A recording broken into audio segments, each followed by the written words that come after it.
Vítam vás pri sledovaní tohto videa a verím, že ho nesledujete náhodou. Možno ste tiež dospeli do bodu, kedy chcete niečo zmeniť. Chcete zmeniť niečo vo svojom živote alebo názor na nejakú vec, tak ako som to urobila ja. Viete, ja som mala vždy veľmi zlý vzťah k peniazom. Bola som takzvané finančne negramotná natoľko, že som uverila iným finančne negramotným ľuďom, že je dobré nerobiť kroky, o ktorých si myslím, že som urobiť mala. Myslím si to dnes.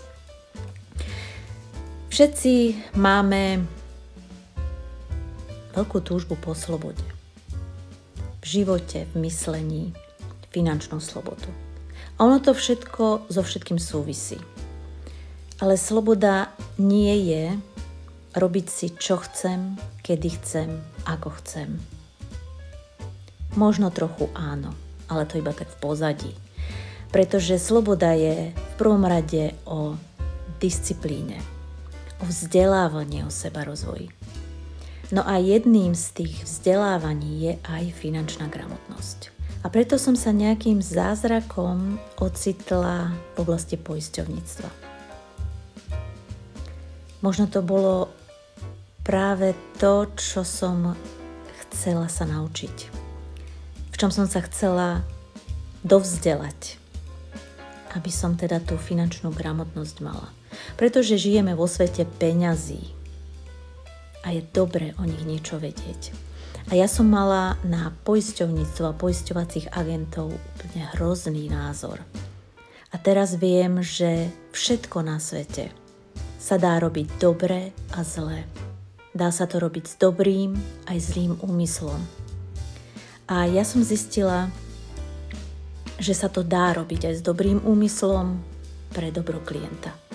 A či už tomu veríte alebo nie, dnes robím pre Unika poisťovňu a denodenne tam riešime mnoho či už problémov, poistných udalostí, ale aj tých lepších stránok života, a to sú vyplácanie peňazí, ktoré si ľudia investovali, nasporili. Napríklad v 2. či 3. pilieri alebo v nejakom investičnom produkte. Viete, dennodenne vidím aj ľudí v mojom veku, koľko boli schopní si nasporiť peňazí, aby si vylepšili dôchodok, aby si ho už aj dnes predčasne mohli čerpať. Takže poisťovníctvo nie je iba o tom, že vás niekto chce oklamať a zarobiť na vás. Samozrejme je to činnosť ako každá iná. Je to zamestnanie, ktoré tiež prináša peniaze. Aj vy chodíte do práce, aby ste zarobili na život a na to, čo od života chcete. A preto vám chcem povedať, že ja som sa rozhodla pre cestu poisťovníctva, ale pre cestu, ktorá sa rovná dobre pre klienta. A viem, pretože aj vidím, že sa to tak dá. Takže ak by ste chceli o tom vedieť viac, urobiť si nejakú finančnú analýzu vašich produktov, čo vám v živote chýba, čo by ste potrebovali doplniť, aby ste si vylepšili život. Pretože dôchodok si dnes treba zabezpečiť. To je jedna z vecí. Môžete investovať peniaze. A môžu to byť aj menšie čiastky, než si predstavujete.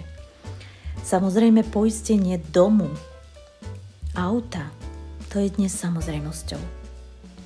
A my vám v tom vieme pomôcť. Takže ak máte o niečo takéto záujem, alebo by ste chceli len nezáväzne zadarmo finančnú analýzu, aby ste vedeli, na čom vlastne ste, som tu pre vás. Nájdete ma na Facebooku, kde je stránka Lepší život s poistením Unika a uvediem vám aj niekde tu, v okolí tohto videa, nejaký kontakt na mňa. Teším sa na vás a na spoluprácu s vami. Majte sa krásne.